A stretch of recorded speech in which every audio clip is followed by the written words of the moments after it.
आज का जो हमारा सेशन होगा वो होगा फायरबेस से रिलेटेड कि फायरबेस हम रिएक्ट नेटिव में किस तरह से यूज़ कर सकते हैं। और इसमें हम कुछ इसकी सर्विसेज देखेंगे, जिसमें पहली जो हमारी सर्विस होगी वो ऑथेंटिकेशन होगी एंड सेकंड आपकी होगी रियल टाइम डेटाबेस। तो आप लोगों ने फायरबेस को यूज़ किया होगा अपने HTML CSS के प्रोजेक्ट में भी और रिएक्ट के प्रोजेक्ट में भी यूज़ किया होगा। और अब हम लोग यहाँ पे करने वाले हैं रिएक्ट नेटिव में कि रिएक्ट नेटिव में हम लोग इसको किस तरह से यूज़ कर सकते हैं। थोड़ा डिफरेंट प्रोसेस होता है, क्योंकि इसमें जो भी हम पैकेजेस वगैरह जो भी सर्विसेज वगैरह हम यूज़ कर रहे हैं, मेन कोर जो हमारी सर्विस होती है फायरबेस, उसको हमें इंस्टॉल तो करना होता है। इसके अलावा जो भी मज़ीद सर्विसेज हैं उसकी इंस्टॉलेशन हमारे पास इसमें अलग से होती है। कि जैसे कि आप ऑथेंटिकेशन यूज़ कर रहे हैं तो आपको ऑथेंटिकेशन की सर्विस को इंस्टॉल करना होगा। और अगर आप कोई और सर्विस यूज़ कर रहे हैं तो आपको उस सर्विस को अपने प्रोजेक्ट में इंस्टॉल करना होगा। जैसे कि रियल टाइम डेटाबेस है तो रियल टाइम डेटाबेस के लिए आपको डेटाबेस इंस्टॉल करना होता है फायरबेस का। ऑथेंटिकेशन के लिए ऑब्वियसली आपको फिर ऑथेंटिकेशन की सर्विस इंस्टॉल करनी होती है ताकि आपके प्रोजेक्ट में वो एक्सेसिबल हो। तो आज के टॉपिक्स को देख लेते हैं, हमारे क्या क्या टॉपिक्स होंगे। इस पे हमारे पास प्रीवियस सेशन को हम देख लें कि हमने क्या किया था, उसको थोड़ा सा रिवाइज कर लेंगे। इसके अलावा इंस्टॉलेशन एंड सेटअप को देख लेंगे, सेटअप और इंस्टॉलेशन किस तरह से होता है हमारे पास फायरबेस का रिएक्ट नेटिव में। देन इसके बाद हम देखेंगे फायरबेस ऑथेंटिकेशन को कि हम ऑथेंटिकेशन किस तरह से कर सकते हैं और क्या क्या फैसिलिटीज़ हमारे पास अवेलेबल हैं और क्या क्या फीचर्स हमारे पास अवेलेबल हैं ऑथेंटिकेशन के लिए फायरबेस के। देन हमारे पास होगा रियल टाइम डेटाबेस फायरबेस का, कि रियल टाइम डेटाबेस में क्या क्या फीचर्स हमारे पास अवेलेबल हैं और किस तरह से हम उसको यूज़ कर सकते हैं रियल टाइम डेटाबेस को अपने डेटा को डेटाबेस में स्टोर करवाने के लिए और उसको रिट्रीव करने के लिए। मेनली जो हमारा कॉन्सेप्ट होगा वो ये होगा कि हम इसमें कर्ड ऑपरेशन को परफॉर्म करें, कि हमारा कर्ड ऑपरेशन इसमें किस तरह से होता है। जैसे कि create, read, update and delete का जो प्रोसेस है वो हम देख रहे होंगे। प्रीवियस सेशन के हवाले से हम देख लेते हैं। प्रीवियस सेशन में हमने कुछ चीज़ों को देखा था जिसमें हमारे पास हार्डवेयर से रिलेटेड कंपोनेंट्स थे और उनको यूटिलाइज किस तरह से करते हैं उनको हमने देखा था, जिसमें उसका इंट्रोडक्शन था। देन हमारे पास लोकल स्टोरेज को हमने देखा था, लोकल स्टोरेज के हम लोग किस तरह से यूज़ कर सकते हैं, उसमें डेटा को कैसे सेट करवा सकते हैं, उस डेटा को अपडेट कैसे करवा सकते हैं, डेटा को रिमूव कैसे कर सकते हैं डेटाबेस में। और इसके अलावा हमने कीज़ को देखा था कि डिफरेंट कीज़ के अगेंस्ट हम लोकल स्टोरेज में किस तरह से सेव करवा सकते हैं। इसके बाद हमने ट्राई किया था कैमरा को देखने के लिए और गैलरी को। ये हमने उस टाइम पे उसको इंस्टॉलेशन वगैरह हमने देख ली थी, बट इंस्टॉलेशन के बाद थोड़े से इश्यूज आए थे जिसकी वजह से हमने उसको उस टाइम पे स्किप कर दिया था। उसके बाद हमने देखा था लोकेशन सर्विसेज और जियो लोकेशन को, कि लोकेशन सर्विसेज हमारी किस तरह से यूज़ होती हैं हमारी रिएक्ट नेटिव में। और जियो लोकेशन को देखा था कि जियो लोकेशन हमें क्या क्या सर्विसेज प्रोवाइड कर रहा होता है। Access camera and gallery feature हमारा रह गया था, वो इंशाल्लाह हम लोग नेक्स्ट क्लास में इसको एक्सप्लोर कर लेंगे। अभी हमारा फोकस जो है वो हमारा फोकस होगा फायरबेस डेटाबेस और फायरबेस ऑथेंटिकेशन।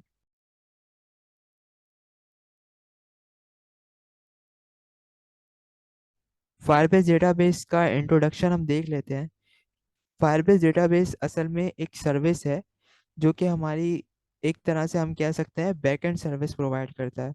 ये इसको हम बैकएंड नहीं कह सकते बट बैकएंड सर्विसेज ये प्रोवाइड करता है, जिसमें इससे हमारे पास प्री डिफाइंड कुछ फंक्शंस और मेथड्स हमारे लिए बना लिए हैं, जिसके थ्रू हम डेटाबेस में डेटा को स्टोर करवा सकते हैं। असल में जो भी बैकएंड की सर्विसेज होती हैं, बैकएंड को हम लोग यूज़ किस लिए कर रहे होते हैं, हम लोग बैकएंड को यूज़ इसलिए कर रहे होते हैं कि हम डेटा को अपने सर्वर के थ्रू अपने डेटाबेस में स्टोर करवाएं और उसको प्रोसेस करके हम लोग यूज़र के सामने डिस्प्ले कर सकें। तो इसी तरह से फायरबेस जो है वो डेटाबेस भी है, उसकी डेटाबेस सर्विस भी है, but at a same time कुछ मेथड्स उन्होंने प्री डिफाइंड सर्विसेज में अवेलेबल किए हैं, जिसकी वजह से हम लोग इसको यूज़ कर सकते हैं अपने डेटा को स्टोर करवाने के लिए, अपडेट करवाने के लिए, डिलीट करवाने के लिए और क्रिएट करवाने के लिए। इसके अलावा मज़ीद भी उसकी कुछ फंक्शनलिटीज़ हैं जो कि हम लोग को डॉक्यूमेंटेशन में मिल जाएंगी, जिसको हम लोग देखकर वहाँ पे इम्प्लीमेंट कर सकते हैं अपने प्रोजेक्ट। सो फायरबेस हम क्यों यूज़ करते हैं? फायरबेस हम इसलिए यूज़ करते हैं जब हमें कोई डेटाबेस या बैकएंड सर्विस की यूज़ करना हो, और हम लोग को वेब एंड अपनी मोबाइल एप्लीकेशन में उसको डेटाबेस सर्विसेज यूज़ करनी है या कोई बैकएंड यूज़ करना है, तो ये बहुत इजी मेथड होता है कि हम उन्हीं फंक्शनलिटीज़ को यूज़ करते हुए जो गूगल ऑफर कर रहा है, जो मेथड्स उन्होंने प्री डिफाइन करे हुए हैं, उनको यूज़ करते हुए हम फायरबेस को अपने प्रोजेक्ट में इंटीग्रेट करें, एंड देन उसको यूज़ कर सकें अपने डेटा को स्टोर करवाने के लिए और डेटा पे प्रोसेस करने के लिए। नेक्स्ट हम देख लेते हैं कि इसका प्रोसेस क्या होता है इंस्टॉलेशन का, और हम किस तरह से इसको यूज़ कर सकते हैं। इंस्टॉलेशन का प्रोसेस सिंपल है, हमें npm के थ्रू इंस्टॉल करना होता है, या आप यान भी यूज़ कर सकते हैं, यान add add react native firebase slash app, या npm install hyphen hyphen save at the rate react native firebase slash app install करना होता है अपने कोर मॉड्यूल में, ताकि हमारे पास जो हमारा प्रोजेक्ट है रिएक्ट नेटिव का, उसमें एटलीस्ट हमारी फायरबेस जो है वो कॉन्फ़िगर हो जाए। इसके अलावा हमारे पास फिर सेटअप आता है इसका, कि हम सेटअप इसका किस तरह से कर सकते हैं। तो सेटअप करने के लिए हम यहाँ पे इसकी डॉक्यूमेंटेशन में जाते हैं, कि डॉक्यूमेंटेशन में हमारे पास क्या ऑफर किया हुआ है, क्या चीज़ें अवेलेबल हैं जिसके थ्रू हम रिएक्ट नेटिव में हम लोग इसको इम्प्लीमेंट कर सकते हैं। तो डॉक्यूमेंटेशन पे जाने के लिए लिंक है हमारे पास React native Firebase dot I O, या फिर आप रिएक्ट नेटिव फायरबेस अगर आप लिखते हैं गूगल पे, तो आपका पहला लिंक जो है वो यही आता है। इसके बाद यहाँ पर जाने के बाद हमें ये फायरबेस बताता है कि हम इसके प्री रिक्विजिट्स क्या हैं। प्री रिक्विजिट्स के लिए ऑब्वियसली ये हमें बता रहा है कि आपके पास रिएक्ट नेटिव का इन्वायरमेंट सेटअप होना चाहिए ऑब्वियसली। इसके बगैर आप रिएक्ट नेटिव को रन नहीं कर सकते अपने सिस्टम पे।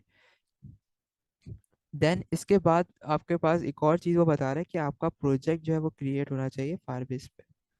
तो पहले भी आप लोगों ने फायरबेस पे प्रोजेक्ट को क्रिएट किया होगा, और अभी भी हम उसी तरह से हम इस प्रोजेक्ट को क्रिएट कर रहे होंगे।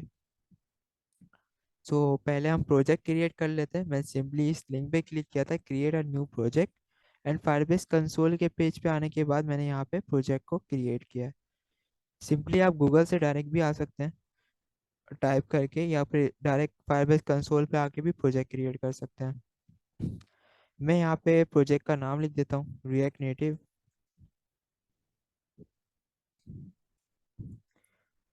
फायरबेस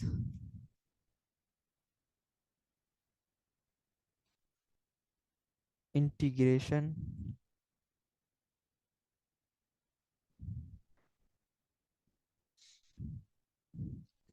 रिएक्ट नेटिव फायरबेस तक ही रहने देते हैं, क्योंकि इससे ज़्यादा वो अलाउ नहीं कर रहा कैरेक्टर्स को। नेक्स्ट करता हूँ।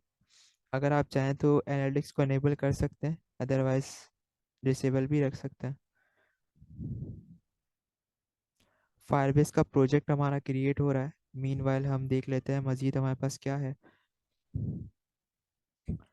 फायरबेस इंस्टॉल करने के लिए यहाँ पे एक प्रोसेस बताया हुआ है, जो कि आपको पहला प्रोसेस जो आपको करना है, जब भी आपको कोई फायरबेस की कोई भी सर्विस यूज़ करनी है, उसके लिए सबसे पहले आपका जो है वो फायरबेस का प्रोजेक्ट यानी फायरबेस ऐप जो है वो आपका आपके ऐप में इंस्टॉल होना चाहिए। तो मेक श्योर करें कि आपका इंस्टॉल हो। तो मैं इस लाइन को कॉपी कर लेता हूँ अपने पास, और प्रोजेक्ट मैंने ऑलरेडी बनाया हुआ है, मैं इस प्रोजेक्ट में इसको इंस्टॉल कर लेता हूँ। ऑब्वियसली हमें प्रोजेक्ट को बंद करना होगा पहले, इंस्टॉलेशन से पहले, एंड देन हम इंस्टॉल कर सकते हैं। उसके बाद हम प्रोजेक्ट को दोबारा से रन कर लेंगे।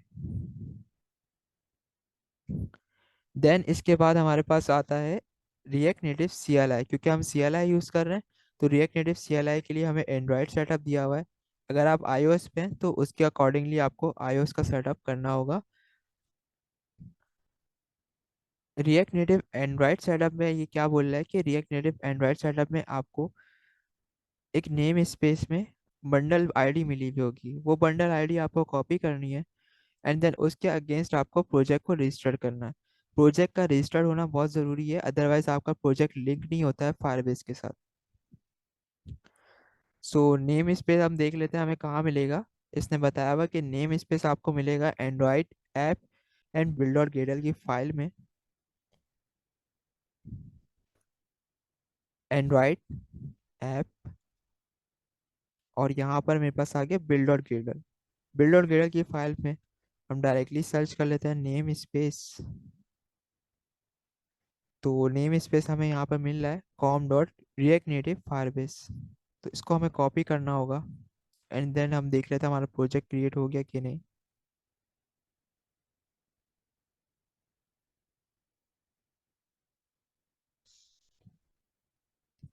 प्रोजेक्ट हमारा क्रिएट हो गया है। प्रोजेक्ट के इनसाइड हम जाते हैं, और जाने के बाद हमारे पास इस तरह से लेआउट आ जाता है, जिसमें हमारे पास कुछ ऑप्शंस हैं, iOS, Android and web. Web पे जो आपने पहले प्रोजेक्ट किया क्रिएट किया होगा, लेकिन अभी जो हमारे प्रोजेक्ट क्रिएट करना है वो हमें एंड्रॉयड के लिए करना है, यानी कि रिएक्ट नेटिव के लिए, रिएक्ट नेटिव एंड्रॉयड के लिए। तो हमें सिंपली यहाँ पे ऐप की जगह एंड्रॉयड पे जाना होगा प्रोजेक्ट को क्रिएट करने के लिए, मीन्स के रजिस्टर करने के लिए।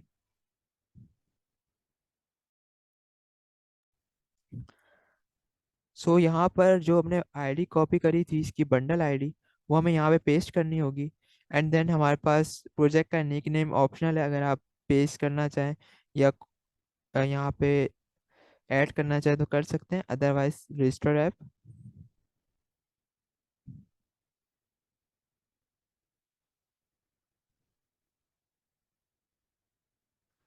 ऐप रजिस्टर करने के बाद आपके पास यहाँ पर एक डाउनलोड का ऑप्शन आएगा, जिसमें आपको ये बोलेगा डाउनलोड गूगल सर्विस जेसन। तो इसको आपको डाउनलोड करना है, एंड आगे चल के बताऊंगा कि इसको पेस्ट कहाँ पे करना होगा आपको। Then next. नेक्स्ट करने के बाद ये आपको कुछ कॉन्फ़िगरेशंस दे रहा है। ये कॉन्फ़िगरेशन आपकी कुछ प्लगइन्स की कॉन्फ़िगरेशंस है और डिपेंडेंसीज की कॉन्फ़िगरेशंस है। तो इसमें आप आपके पास दो ऑप्शंस होते हैं, कॉटलिन और ग्रोवी का, जो कि आपको बिल्ड और ग्रेडल में पेस्ट करना होता है, बट यहाँ पर हम इसको स्किप करेंगे, क्योंकि हमें ये सारी चीज़ें रिएक्ट नेटिव फायरबेस की डॉक्यूमेंटेशन में मिल गई हैं। तो इसको हमें अभी स्किप करना होगा। देन हम नेक्स्ट करते हैं, कंटिन्यू टू कंसोल, एंड दोबारा से हम आते हैं रिएक्ट नेटिव फायरबेस की वेबसाइट पे, और इसकी डॉक्यूमेंटेशन देखते हैं। डॉक्यूमेंटेशन में हमने हमने यहाँ तक देखा था कि हम प्रोजेक्ट को हमें क्रिएट करना है और इंस्टॉलेशन करनी है। इसके बाद हम सेटअप को देख रहे हैं। सेटअप में हमने देखा कि नेम स्पेस को हमें कॉपी करके हमें उसके अगेंस्ट प्रोजेक्ट को रजिस्टर करना है, तो वो भी हमने कर लिया। इसके बाद इसने बोला कि रिएक्ट नेटिव प्रोजेक्ट क्रिएट करने के बाद आपके पास जो फाइल आई है गूगल सर्विसेज डॉट जेसन की, इस फाइल को आपको कॉपी करके पेस्ट करना है इस पाथ पे, जो कि है आपका एंड्रॉयड ऐप, और इसके इनसाइड आपको गूगल सर्विस जेसन को पेस्ट करना है। मेक श्योर कि आपका पाथ जो है वो इसी तरह से बन रहा हो। और हम जाते हैं एंड्रॉयड ऐप, और यहाँ पर आपको फाइल को पेस्ट करना है।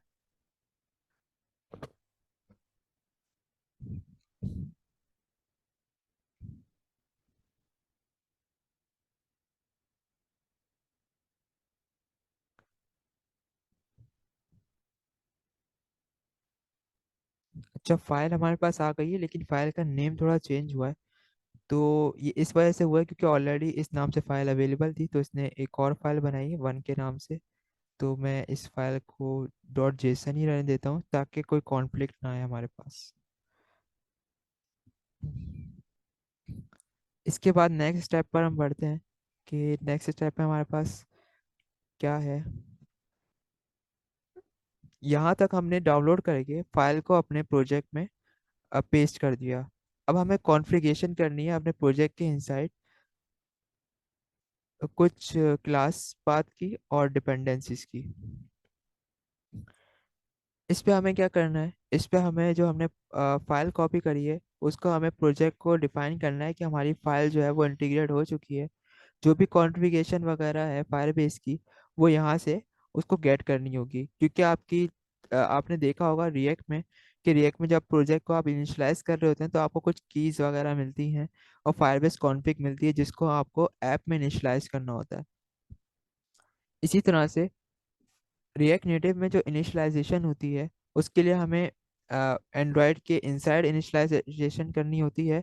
अगर आप iOS पे यूज़ कर रहे हैं तो iOS के इनसाइड आपको इनिशियलाइजेशन करनी होती है और डिफाइन करना होता है कि आपकी जो डिपेंडेंसीज और आपका जो गूगल सर्विस का जेसन है जिसमें आपकी कॉन्फ़िगरेशन है, कॉन्फ़िग है फायरबेस की, वो आपकी सही से कॉन्फ़िगर हो जाए। तो इसके लिए हमें इन्होंने पाथ दिया हुआ है कि एंड्रॉयड बिल्ड और गेटल के इनसाइड जाके आपको ये कॉपी करना है क्लास पाथ को,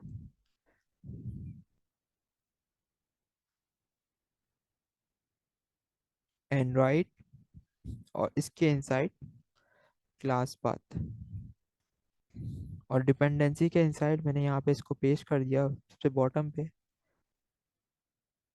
और मैं ब्रैकेट्स भी लगा देता हूँ।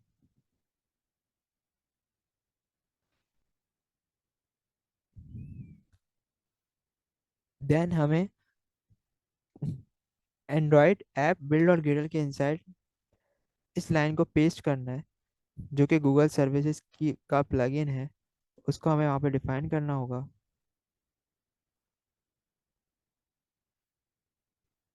और ये डिफाइन हम करते हैं सबसे टॉप पे, तो हमने इसको डिफाइन कर लिया। आगे बढ़ते हैं। तो यहाँ तक हमारा सेटअप था रिएक्ट नेटिव फायरबेस का और एंड्रॉयड में। तो ये सेटअप हमारा हो गया है और हमारी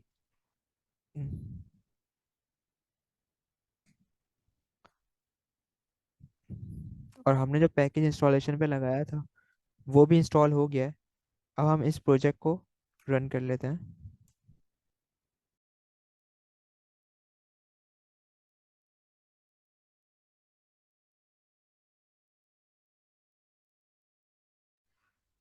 तो यहाँ तक हमने देखा कि फायरबेस का सेटअप और कॉन्फ़िगरेशन किस तरह से हो सकती है हमारे रिएक्ट नेटिव के प्रोजेक्ट में, जिस पे हमने कमांड को इंस्टॉल किया था firebase/app। और इसके अलावा हमने एंड्रॉयड में, क्योंकि हम लोग एंड्रॉयड यूज़ कर रहे हैं, तो एंड्रॉयड में भी हमने उसके इनसाइड उसकी कॉन्फ़िगरेशन को कर लिया है। आगे बढ़ते हैं, आगे हमारे पास क्या सर्विसेज अवेलेबल हैं।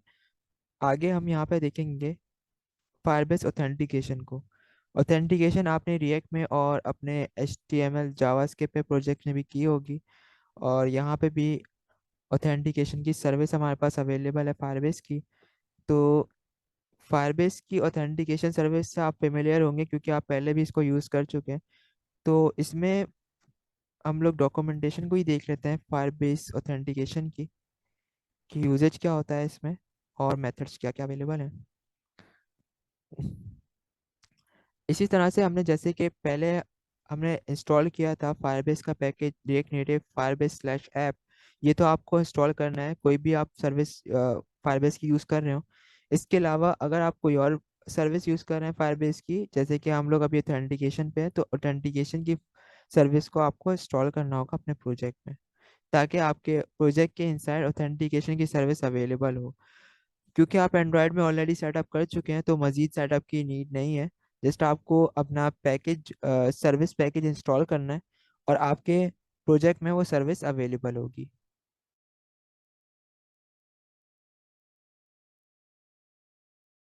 यहाँ पे हम प्रोजेक्ट को रन करके चेक कर लेते हैं कि हमारी कॉन्फ़िगरेशन सही हुई है और प्रोजेक्ट हमारा रन हो रहा है कि नहीं। अगर हमारा प्रोजेक्ट यहाँ पे रन हो जाता है डेट मीन्स हमारी कॉन्फ़िगरेशन में कोई इशू नहीं आ रहा। अगर यहाँ पे प्रोजेक्ट कोई मसला करता है तो डेट मीन्स हमारी कॉन्फ़िगरेशन में कोई इशू है जिसको हमें रिजॉल्व करना होगा। तो हमारा प्रोजेक्ट वंस रन हो जाता है देन हम दूसरी कमांड को इंस्टॉल करते हैं ऑथेंटिकेशन के लिए। मीनवाइल हम ऑथेंटिकेशन के कुछ मेथड्स को देख लेते हैं। ऑथेंटिकेशन के मेथड्स में हमारे पास सिंपली कुछ मेथड्स होते हैं। इसके लिए हम यहाँ यहाँ पर आ जाते हैं फायरबेस कंसोल में। फायरबेस कंसोल में आने के बाद आपके पास ऑथेंटिकेशन है। ऑथेंटिकेशन सर्विस को यूज़ करने के लिए मेक श्योर कि आपका ऑथेंटिकेशन का जो मॉड्यूल है, जो सर्विस है, वो आपकी यहाँ पे इनेबल हो। तो इसको गेटिंग स्टार्टेड करके इनेबल कर लेते हैं। अगर आपका कोई अगर आपका कोई प्रोजेक्ट आप यूज़ कर रहे हैं और उसमें जो सर्विस आप यूज़ कर रहे हैं वो सर्विस आपकी इनेबल नहीं हुई भी, और आप ट्राई कर रहे हैं फ्रंट एंड से उसको यूज़ करने के लिए, तो ऑब्वियसली आपके पास जो है वहाँ पे इश्यूज आएंगे, क्योंकि वो उसको एक्सेसिबल नहीं कर रहा होगा। इसलिए मेक श्योर करें कि आपकी जो सर्विस है वो इनेबल हो। अब सर्विस के इनसाइड आके हमारे पास कुछ यहाँ पे अवेलेबल हैं इसके नेटिव प्रोवाइडर्स, और इसके अलावा एडिशनल प्रोवाइडर्स भी हैं। नेटिव प्रोवाइडर्स में आपके पास आता है ईमेल एंड पासवर्ड, जिसमें आपको सिंपली ईमेल और पासवर्ड के साथ ऑथेंटिकेशन मिल जाती है। फ़ोन नंबर से भी आपको ऑथेंटिकेशन मिल जाती है। इन मेथड से आई होप आपको फेमिलियर होंगे, क्योंकि आप लोग यूज़ कर चुके हैं। एंड एडिशनल जो हमारे पास सर्विसेज हैं इसकी, वो गूगल है, फेसबुक है, गिटहब है, एंड इसके अलावा काफ़ी सारी डिफरेंट सर्विसेज अवेलेबल हैं आपके पास। तो यहाँ पर आने के बाद हमें सबसे पहले डिफाइन करना है कि हम कौन से नेटिव प्रोवाइडर को इस ऐप में अपने यूज़ करेंगे। तो मैं इसको सेटअप कर लेता हूँ। सेटअप करने के लिए सबसे पहले यहाँ पे आपको सेटअप साइन इन मेथड पे क्लिक करना होगा। एंड देन यहाँ पर जाने के बाद आपको अपना मेथड सेलेक्ट करना है कि आप कौन सा मेथड यूज़ कर रहे हैं। तो अभी हम लोग जो यूज़ कर रहे होंगे वो यूज़ कर रहे होंगे ईमेल एंड पासवर्ड। तो हम इसको इनेबल कर लेते हैं। ईमेल एंड पासवर्ड में आपको ये ऑप्शन दे रहा है कि आपके पास ईमेल लिंक जाना चाहिए पासवर्ड लेस। मीन्स के पासवर्ड लेस ईमेल का मतलब ये है कि आपकी ईमेल जो है वेरीफाई होगी इसमें। तो अभी हम लोग इसको फिलहाल डिसेबल रखते हैं, क्योंकि हम टेस्टिंग पर्पस के लिए इसको यूज़ कर रहे हैं। तो यहाँ पर हमारे पास एक नेटिव प्रोवाइडर ऐड हो चुका है, जिसमें आपके पास ईमेल एंड पासवर्ड है। और यहाँ पर आपके पास एक और ऑप्शन भी है कि आप मज़ीद भी सर्विसेज इसमें ऐड कर सकते हैं।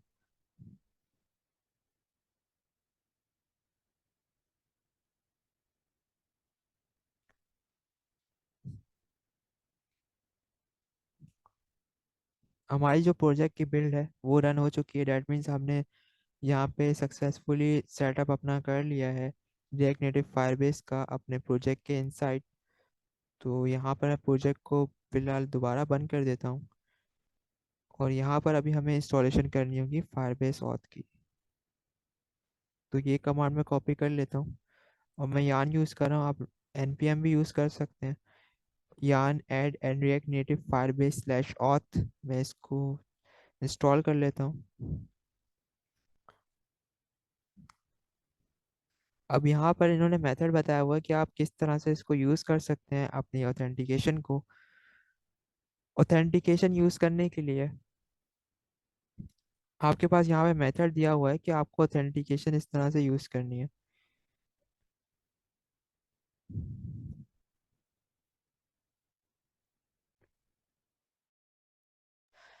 हमने जो मेथड यहाँ पे सिलेक्ट किया है वो ईमेल एंड पासवर्ड का है। ईमेल एंड पासवर्ड का जो मेथड है, अब यहाँ पे ये यूज़ कैसे होगा, इन्होंने यहाँ पर बताया हुआ है कि आपको ये मेथड यूज़ करने हैं। सबसे पहले तो आपको ऑथ को इंपोर्ट करना होगा, एंड ऑथ के इनसाइड मजीद आपके पास मेथड्स हैं जो कि इसके इनसाइड आपको मिल रहे होंगे। आपको फर्स्ट पैरामीटर में ईमेल पास करना है, एंड सेकंड पैरामीटर में पासवर्ड पास करना है। देन आपको इसका कॉल बैक मिलता है, जिसमें आपका एसिंक एक फंक्शन चल रहा है, dot then and dot catch का। ये एक आपका एसिंक्रोनस टास्क होता है जो कि परफॉर्म होता है dot then and dot catch से।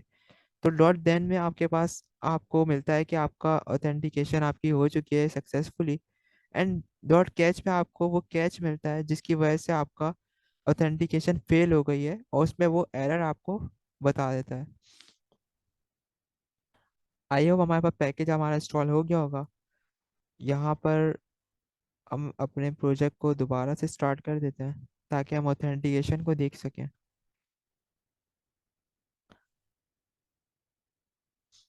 तो अभी हम ऑथेंटिकेशन को देखेंगे। ऑथेंटिकेशन को देखने के लिए यहाँ पे सिंपली सेटअप कर लेते हैं अपने ऐप डॉट जेएस की फाइल में। सो एट स्टार्टिंग हमारे पास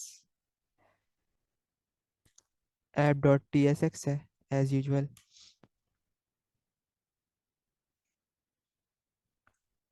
मैं दोबारा इसको बना लेता हूँ अपने कंपोनेंट को।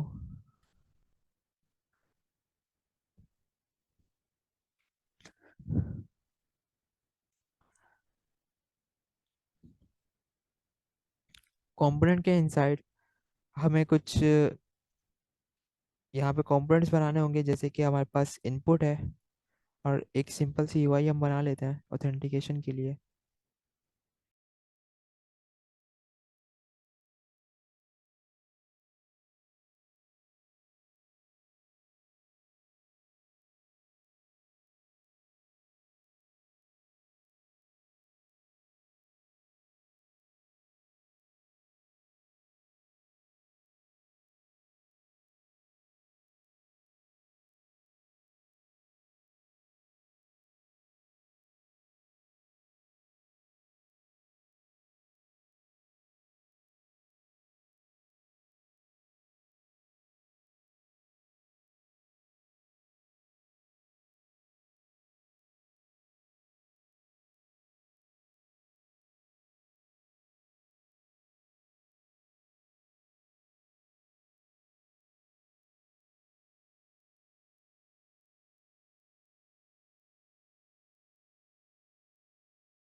तो ये हमारी सिंपल सी यूआई बन गई है, ये जिसमें first name, last name, email and password.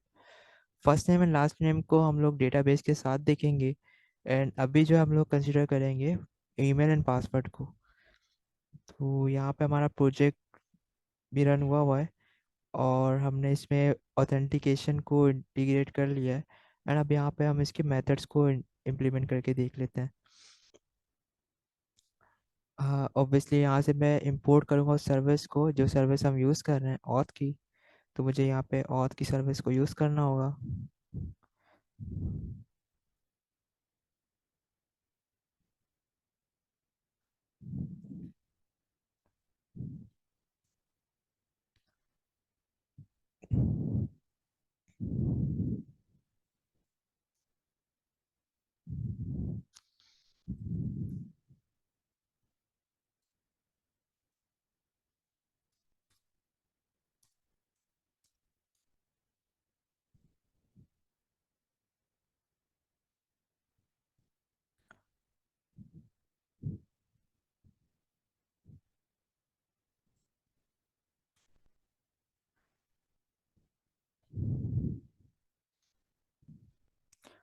अभी जस्ट टेस्टिंग के लिए जो यहाँ पर demo email and password given है, उसी को हम ऐसे कंसिडर करके साइन अप करते हैं।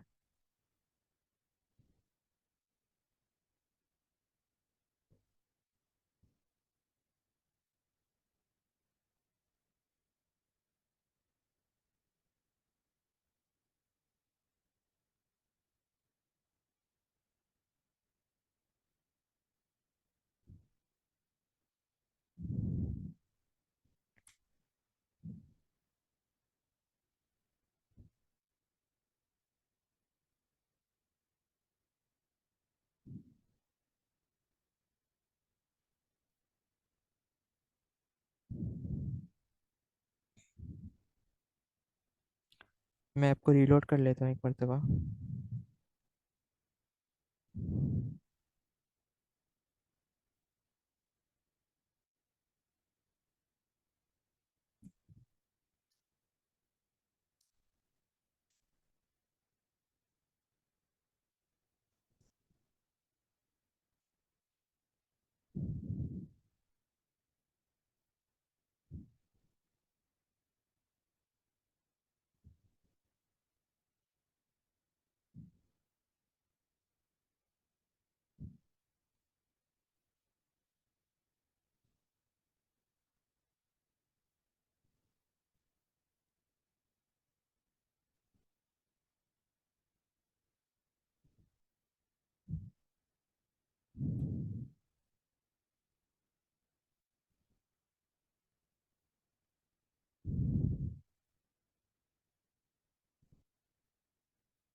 अच्छा, साइन अप में यहाँ पे कुछ इश्यूज आ रहे हैं। साइन अप का मेथड हमारा वर्क नहीं कर रहा, बट यहाँ पे लॉग आउट का मेथड वर्क कर रहा है। मे बी कोई इश्यूज हैं, इसको देखना होगा। मीनवाइल हम उसको देख लेते हैं, रियल टाइम डेटाबेस को, वो किस तरह से वर्क कर रहा है।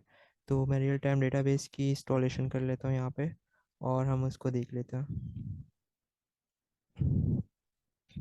रियल टाइम डेटाबेस के लिए, अच्छा, रियल टाइम डेटाबेस हमारा क्यों यूज़ होता है? रियल टाइम डेटाबेस हमारा डेटा अब स्टोर करने के लिए यूज़ होता है। इसी तरह से जैसे कि हमारा नॉर्मल डेटाबेसेस यूज़ होते हैं, बट यहाँ पे ये है कि एज अ बैकएंड सर्विस वो प्रोवाइड कर रहा है। सो डेटा वहाँ पे स्टोर करने के लिए उसने डिफरेंट मेथड्स वगैरह हमें डिफाइन किए हुए हैं, जिसको यूज़ करते हुए हम लोग डेटा को स्टोर करवा लेते हैं अपना डेटाबेस में। ऑब्वियसली इसको सेटअप और इंस्टॉलेशन करने के लिए भी हमें कमांड को इंस्टॉल करना होगा। इससे पहले कुछ चीज़ें हम देख लेते हैं, इसके कुछ की फीचर्स क्या हैं। हम जो डेटाबेस यूज़ कर रहे हैं वो रियल टाइम डेटाबेस होगा,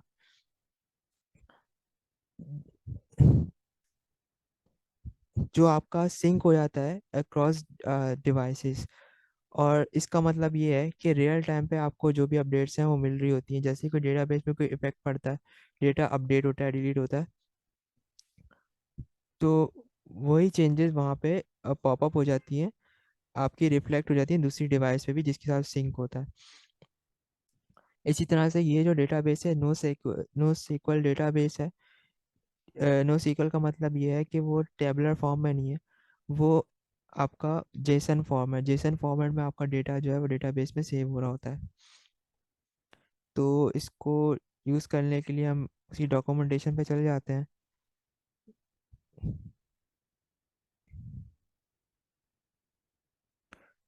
डॉक्यूमेंटेशन में जाने के बाद हमारे बॉटम पे ऑप्शन आ रहा है रियल टाइम डेटाबेस का।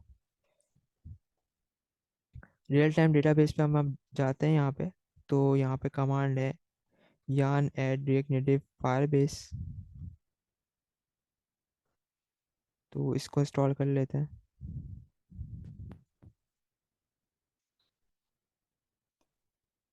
ये कमांड इंस्टॉल करने के बाद बाकी जस्ट यूजेज दिया हुआ है, आपको कुछ और यूज़ नहीं करना और कोई और कॉन्फ़िगरेशन नहीं करनी है एंड्रॉयड में, क्योंकि हम पहले ही कर चुके हैं ऐप के लिए।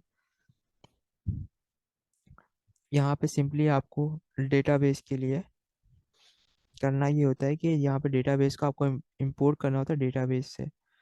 तो डेटाबेस को डेटाबेस से इंपोर्ट कर लेते हैं।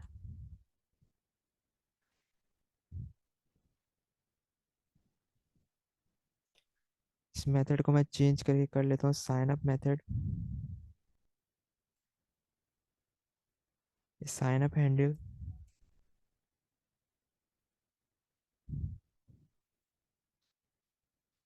और इसको फिलहाल हम क्लोज कर लेते हैं यहाँ पे।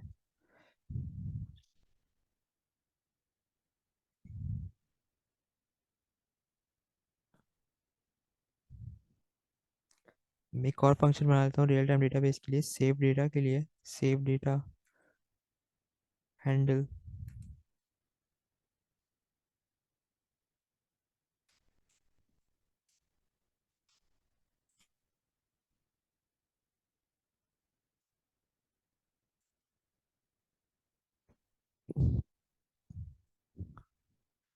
सेव डेटा हैंडल में हम सिर्फ यहाँ पे ये पास कर देंगे रेफरेंस।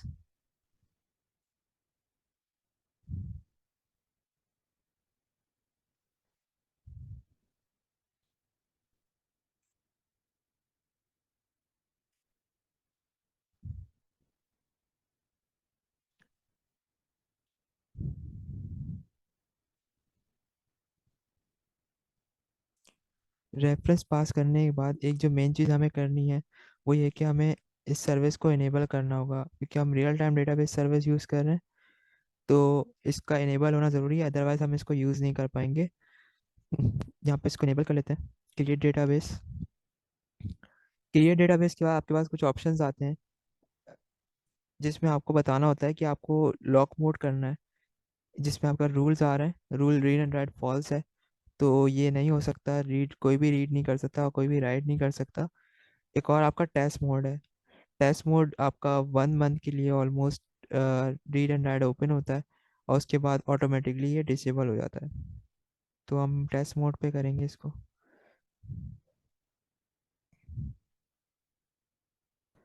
टेस्ट मोड पे करने के बाद हमारे पास रियल टाइम डेटाबेस जो है वहाँ पे बन गया है। और यहाँ पे अभी हमारे पास कोई भी की कोई भी कलेक्शन वगैरह अवेलेबल नहीं है। अब चल के देखते हैं हमारा प्रोजेक्ट रन हो गया कि नहीं।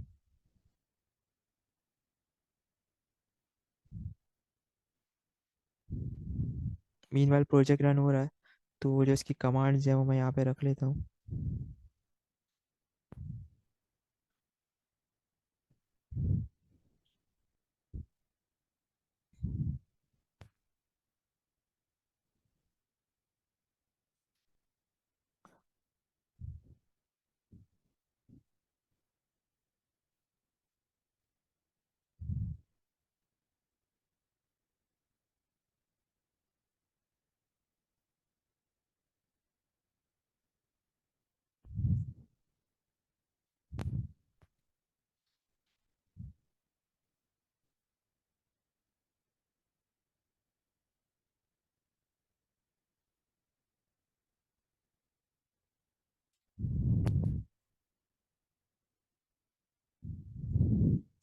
अच्छा, पहले वाली जो कमांड्स हैं जो मैंने कॉपी करी थी, इसको मैंने इसलिए कमेंट कर लिया है क्योंकि ये रेफरेंस पे जाके हमारे पास डेटा को सेव करती हैं।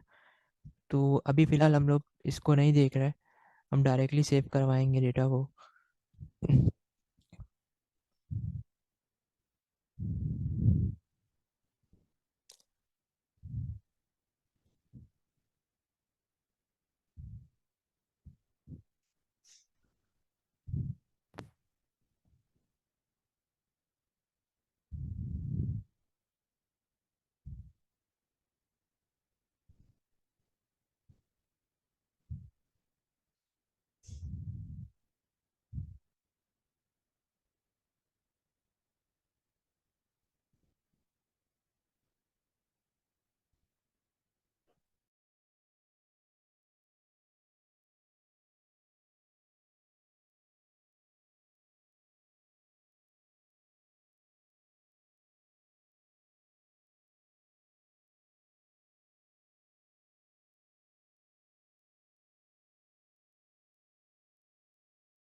तो यहाँ पर एक इशू आ रहा है, मे बी हमने जो प्रोजेक्ट क्रिएट किया है उसकी बंडल आईडी का आ रहा है। तो मैं यहाँ पर अपने प्रोजेक्ट को चेंज कर देता हूँ और हम जाकर देखते हैं कि दूसरे प्रोजेक्ट से हमारे पास ये चीज़ें इश्यूज ना आ रहे हों।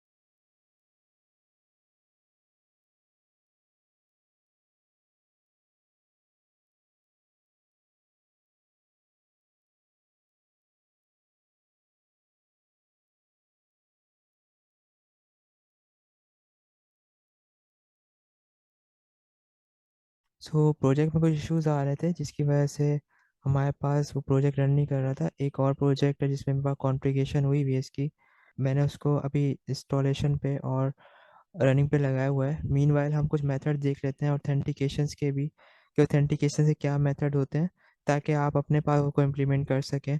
कि प्रैक्टिकली कुछ अभी इश्यूज आ रहे हैं, तो जिसकी वजह से अगर चल जाता है प्रोजेक्ट तो मैं बिल्कुल आपको इम्प्लीमेंट करके दिखाता हूँ।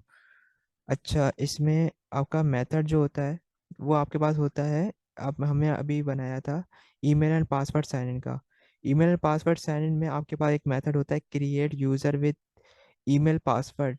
तो इसमें आपके पास होता क्या है कि आपका एक यूज़र क्रिएट होता है ईमेल और पासवर्ड से, जिसमें आप उसके पैरामीटर, फर्स्ट पैरामीटर में आप ईमेल पास करते हैं, सेकंड पैरामीटर आप पासवर्ड पास करते हैं, देन आपका जो यूज़र है वो क्रिएट हो जाता है। इसी तरह से आपका पे साइन इन का, साइन आउट का मेथड होता है, और एक और होता है लॉगिन का मेथड भी। यहाँ पर ये मेथड है आपका, एक है आपका create email, email with password, और यहीं पे आपका जो है वो मेथड है एक और, sign in with email and password. अच्छा, create email, create user with email and password कब होगा? जब आपका यूज़र क्रिएट नहीं हुआ हुआ, यूज़र एग्जिस्ट नहीं करता।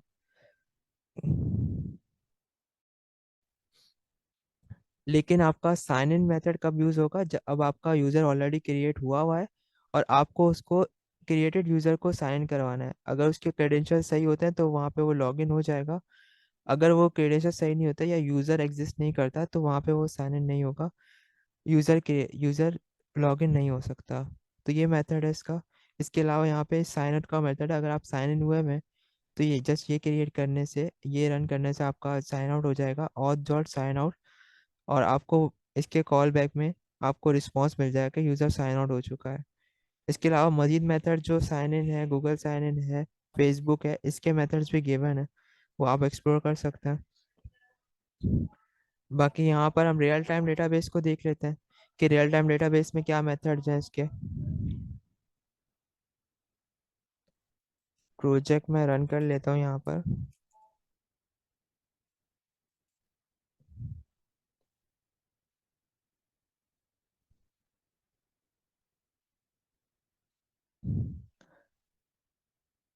यहाँ पर जो ऑप्शंस अवेलेबल हैं, पहले हम देख लेते हैं कि डेटाबेस में हम डेटा को कैसे स्टोर कर सकते हैं।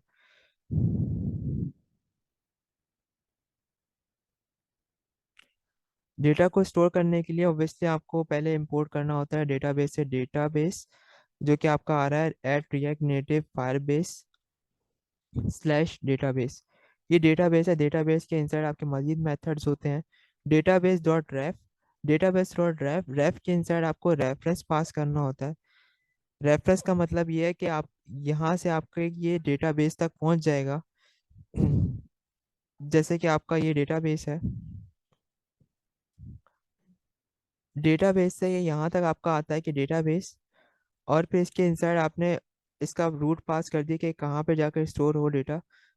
तो आपने यहाँ पे पास किया यूज़र स्लैश 123 के इंसाइड आपकी एक की जो है वो सेट हो जाए। तो यहाँ पे वो सेट हो जाएगी, अपडेट का मेथड है, लेकिन यहाँ पे सेट करते हैं तो यहाँ पे सेट हो जाती है आपकी यहाँ पर। तो डॉट सेट, यहाँ पे आपका डेटा सेट हो जाता है, और आपने दिया नेम और एज, ये डेटा आपका सेट हो गया, और कॉल बैक में आपको मिल गया रिस्पॉन्स कि जिसमें आपको पता चला कि आपका डेटा जो है सेट हो चुका है। इसी तरह से रेफरेंस हम क्यों पास करते हैं, रेफरेंस हम इसलिए पास करते हैं कि अगर हमें कोई स्पेसिफिक की के अगेंस्ट डेटा को सेव करवाना है तो वो हम करवा सकें।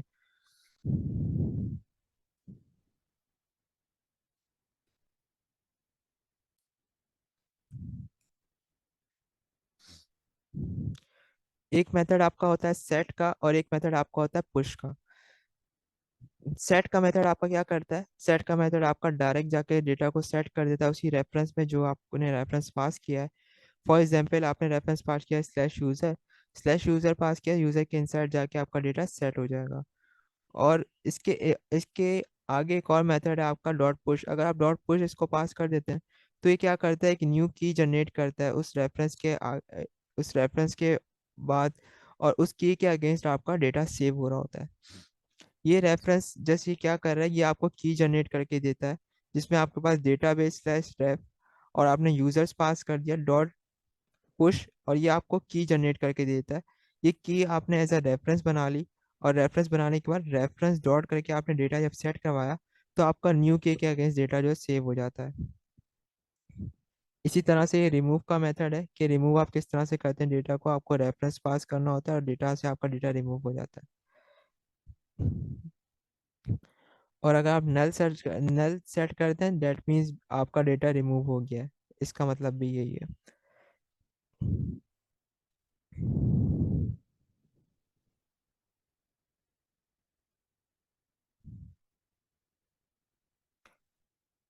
इसके बाद आपके पास आता है मेथड कि आपको डेटा कैसे गेट कर सकते हैं। गेट करने के लिए जो मेथड है वो ऊपर ही इन्होंने दिया हुआ है कि आप डेटा को गेट कैसे कर सकते हैं। अगर आपको वन टाइम पे डेटा चाहिए तो आप रेफरेंस पास करेंगे database dot reference dot once, और आपको वैल्यू में सारी वैल्यू आपको मिल जाएगी स्नैपशॉट में, ये आपको एरे मिलेगा विद कीज। अगर आपको वन बाय वन डेटा चाहिए तो वन बाय वन डेटा आपको मिलता है यहाँ पर ऑन में आपको क्या मिलता है, हर बार आपको आपको एरे की एक की मिलेगी, यानी कि एक वैल्यू मिलेगी एरे की, एरे का एक इंडेक्स मिलेगा। वो आपको मिला होगा हर दफा स्नैपशॉट में, जो कि आपको स्नैपशॉट डॉट वेल में आपको मिला होगा, और आप उसके अगेंस्ट अपने एरे को राइट करवा सकते हैं डॉट पुश करके।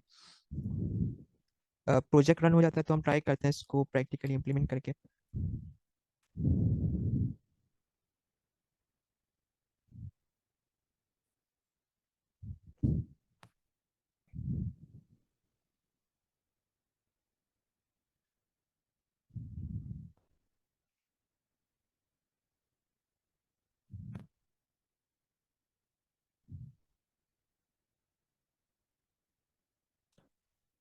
एक दो चीज़ें और हैं जो आपको बतानी है, वो ये कि यहाँ पर आपके पास जो ऑन का मेथड है, ऑन के मेथड के इनसाइड आपको कुछ पैरामीटर पास करने होते हैं। ये स्ट्रिंग पैरामीटर आप पास करते हैं वैल्यू, तो आपको overall array at a time मिल जाता है।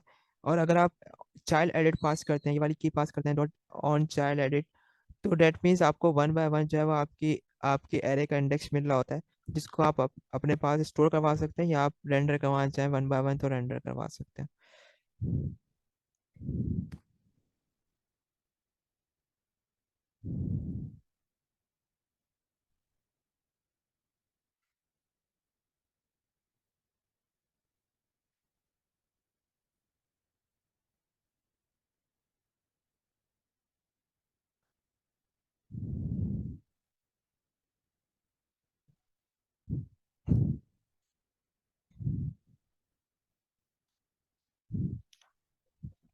इसके बाद मजीद भी ऑप्शंस होते हैं आपके पास, जिसमें आपके पास डॉक्यूमेंटेशन अवेलेबल है कि आपको लिमिट करना है अपने डॉक्यूमेंट को, अपने डेटा को, कि कितने आपके इंडेक्सेस आए फर्स्ट, तो वो आप लिमिट कर सकते हैं इस पे। इसके अलावा स्टार्ट विद आपको करना है कि आपको कौन सी की के अगेंस्ट स्टार्ट विद करना है, मीन्स कि आपका डेटा जो है वो ऐसा सॉर्ट होके आ रहा होता है। देन इसके बाद यहाँ पे सेट डेटा है जो कि हमने देख लिया था। इसके अलावा यहाँ पे अपडेट डेटा है, सेम मेथड होता है आपको, अगर डेटा को अपडेट करना है आपका रेफरेंस सेम होना चाहिए। देन आपको वो की पास करनी है जो आपको अपडेट करनी है, आपकी की जो है फिर अपडेट हो जाती है। इसके बाद पुश का हमने मेथड देख लिया कि पुश पे हम लोग क्या कर रहे होते हैं। पुश पे हमें की मिल रही होती है, न्यू की के अगेंस्ट एक यूनिक की के अगेंस्ट हम डेटा सेव करवा सकते हैं ताकि हमारा डेटा ओवरराइट ना हो। और जब हम लोग सेट करवा रहे हो डेटा को, क्योंकि सेट करने पे हमारा डेटा उसी रेफरेंस के अगेंस्ट सेव होता है जो रेफरेंस हमने पास किया है। अगर कोई डेटा एग्जिस्ट करता है तो वो रिप्लेस हो जाता है सेट करने पे। रिमूव डेटा की हमने थोड़ा मेथड देखा कि रिमूव डेटा को हम लोग रेफरेंस पार करके डॉट रिमूव करते हैं तो हमारा डेटा रिमूव हो जाता है, या हम नल भी पास कर सकते हैं सेट में, तो हमारा डेटा जो है रिमूव हो जाता है।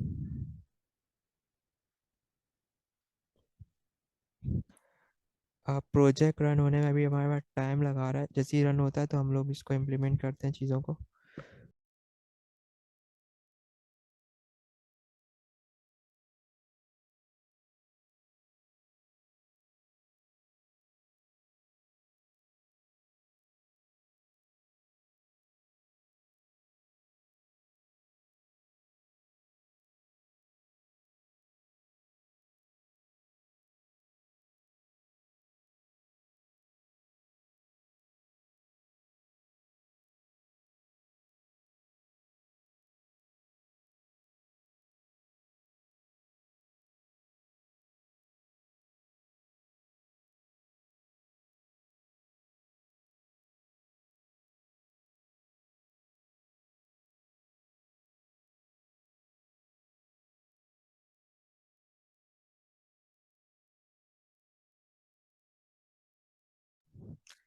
प्रोजेक्ट हमारा रन हो गया है और मैंने मेट्रो को स्टार्ट कर दिया है।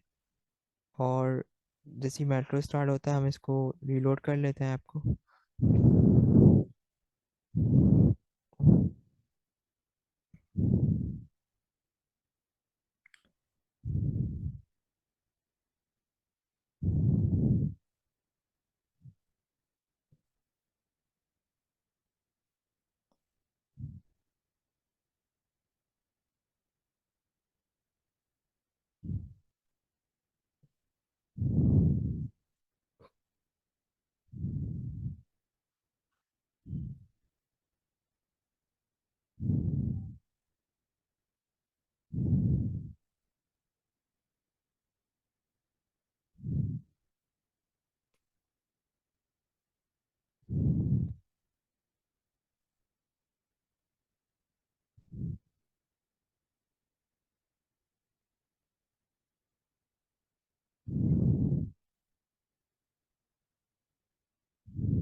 अच्छा, यहाँ पर हो ही रहा है कि यहाँ पर हमारे पास डेटाबेस तक तो ये जा रहा है, लेकिन डेटा सेट नहीं हो रहा।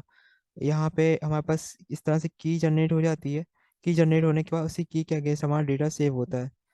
बट आई थिंक कोई फायरबेस का इशू है, या कुछ इश्यूज चल रहे हैं जिसकी वजह से हमारे पास ना ऑथेंटिकेशन अभी वर्क कर रही है, ना हमारे पास जो है वो अभी डेटाबेस में डेटा वर्क कर रहा है।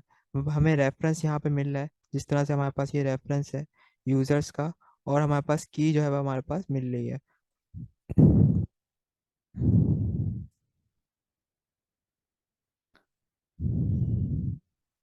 मैं ट्राई करता हूँ कि ये चल जाए एमुलेटर को बंद करके।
आई थिंक हमारे पास अभी डेटाबेस में कोई इश्यूज चल रहे हैं फायरबेस में, क्योंकि हमें की मिल रही है बट डेटाबेस में डेटा सेव नहीं हो रहा है। मे बी फायरबेस की तरफ से कोई इशू है जिसकी वजह से ये मसले आ रहे हैं। तो हमने मेथड्स को अभी देख लिया है। बाकी ये कि जैसे ही ये अप होता है, अगर प्रोजेक्ट चल जाता है और अप हो जाता है, तो मैं कोशिश करूँगा कि हम लोग इसको दोबारा एक दफ़ा रिकैप कर लें प्रैक्टिकली, ताकि हम इसको देख सकें कि किस तरह से वर्क कर रहा होता है डेटाबेस और हमारी ऑथेंटिकेशन। बाकी हमने मेथड्स वगैरह देख लिए यहाँ पे जो हमारे पास डॉक्यूमेंटेशन में अवेलेबल थे, और इंस्टॉलेशन देख ली कि इंस्टॉलेशन किस तरह से हो रही होती है। प्रैक्टिकली हमारे पास इम्प्लीमेंटेशन रह गई है अभी। तो प्रैक्टिकल इम्प्लीमेंटेशन इंशाल्लाह हम लोग कोशिश करेंगे नेक्स्ट क्लास में हम स्टार्ट में इसको देख लें, और फिर आगे बढ़ें ताकि हमारे पास प्रैक्टिकली भी जो नॉलेज है वो आ जाए।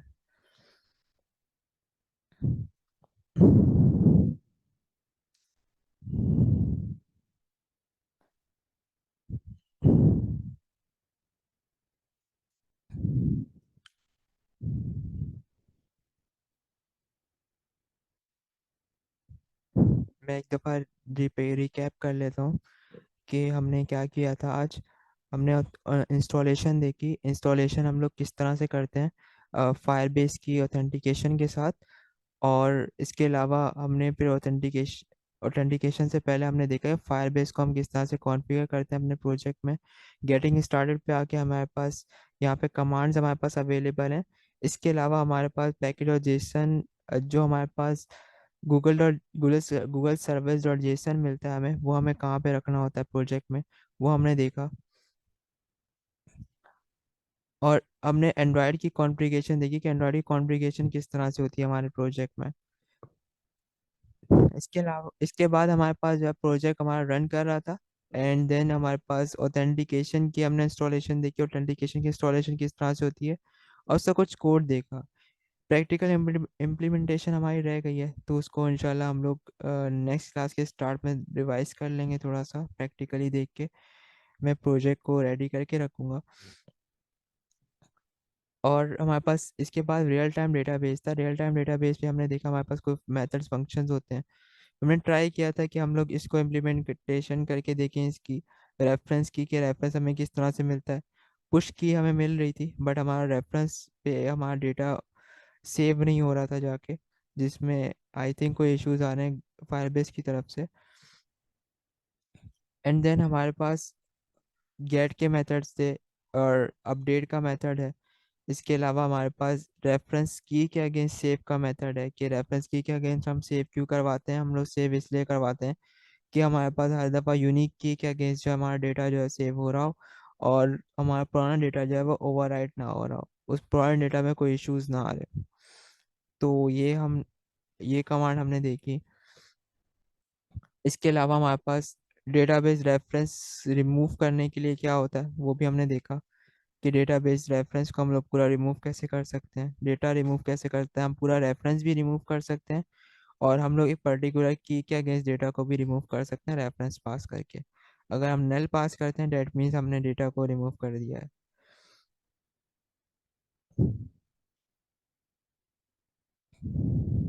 इसके बाद हमारे पास ये जो इन्होंने मेथड दिया हुआ है, ये मेथड हमारे पास कुछ ट्रांजेक्शन से रिलेटेड होते हैं।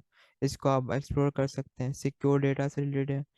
ये भी आप डॉक्यूमेंटेशन को देते हुए इम्प्लीमेंट कर सकते हैं अपने पास। इसी तरह से अगर रियल टाइम डेटाबेस को हम देख लेते हैं यहाँ पे डायरेक्टली एक डेटा बना के, तो यहाँ पे भी आपकी की और वैल्यू का पेयर चल रहा होता है। की आपकी कोई भी हो सकती है, जैसे कि हम लोग यूज़र से बना रहे थे तो हम यूज़र्स हमारे बन गए।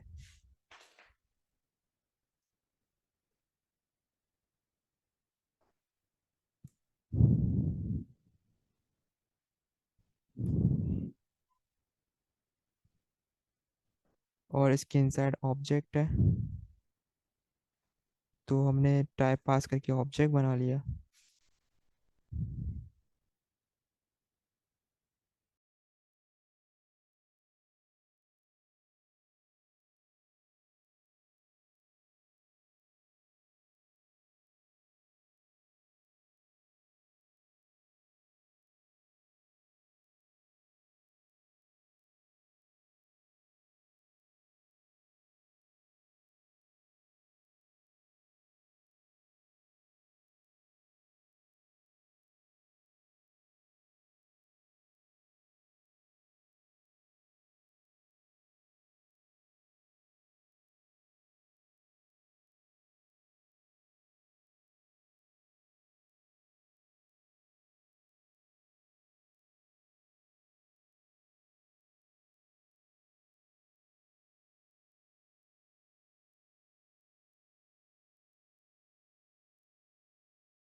तो यहाँ पर मैंने मैन्युअली डेटा को राइट किया था अपने डेटाबेस में। डेटाबेस में राइट करने के बाद डेटा राइट तो नहीं हो सका था, लेकिन रीड हो रहा है। रीड होने के बाद हमारे पास ये कीज़ आ रही हैं, जैसे कि हमने कुछ मेथड्स को देखा था कि हम चाइल्ड एडिट पे हम लोग को अलग अलग कीज़ मिल रही होती हैं।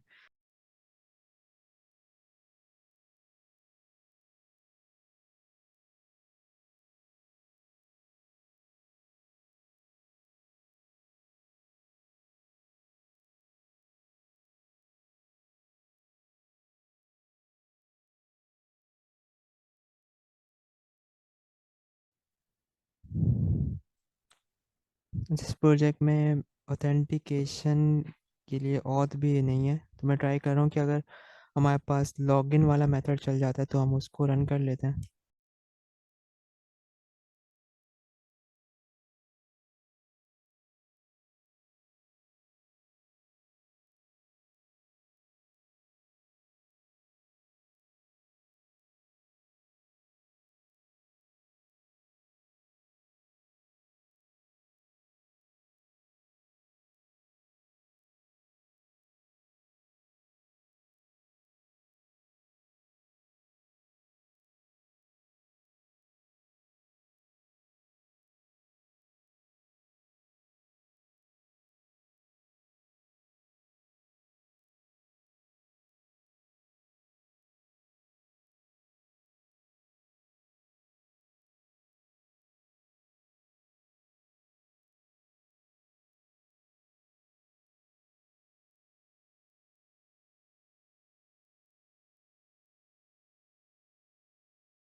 सो अनफॉर्चुनेटली यहाँ पे साइन इन का मेथड भी वर्क नहीं कर रहा।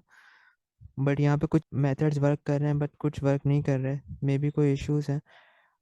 तो इसको हम लोग इंशाल्लाह प्रैक्टिकली नेक्स्ट क्लास के स्टार्ट में थोड़ा सा रिव्यू कर लेंगे, ताकि प्रैक्टिकली भी हमारे पास यहाँ पे नॉलेज आ सके इस हवाले से। सो हमने डेटाबेस देखा था और हमने ऑथेंटिकेशन के मेथड्स देखे। प्रैक्टिकली इंशाल्लाह हम लोग नेक्स्ट क्लास में इम्प्लीमेंट करके उसको देखेंगे स्टार्ट में। और अभी हम इसको कंक्लूड करते हैं कि हमने आज फायरबेस इंटीग्रेशन देखी, रिएक्ट नेटिव में किस तरह से इंटीग्रेट होती है। और हम लोगों ने एंड्रॉयड में उसका सेटअप किया कि किस तरह से उसका सेटअप हो सकता है, हम किस तरह से यूज़ कर सकते हैं, जिसमें हमने गूगल सर्विस की जनरेट की थी और उसको हम लोगों ने वहाँ पे पेश किया था अपने पास ऐप के फोल्डर में एंड्रॉयड के इनसाइड, ताकि हमारी कॉन्फ़िगरेशन वहाँ पे हमारे प्रोजेक्ट की सिंक हो सके। इसके अलावा फायरबेस ऑथेंटिकेशन के मेथड्स को हमने देखा है, और इसके अलावा हमने रियल टाइम डेटाबेस के मेथड्स को हमने देखा। कुछ मेथड्स हमारे पास जो वर्क कर रहे थे, गेट के मेथड्स, उनको हम लोगों ने यहाँ पे इम्प्लीमेंट करके देखा। सो नेक्स्ट क्लास में हम लोग स्टार्ट में कोशिश करें कि इसको एक दफ़ा रिकैप कर लें, ताकि जो सर्विसेज हमारी वर्क कर रही हो वो उनको हम लोग प्रैक्टिकली वहाँ पे देख सकें। सो यहाँ तक रखते हैं हम अपना सेशन।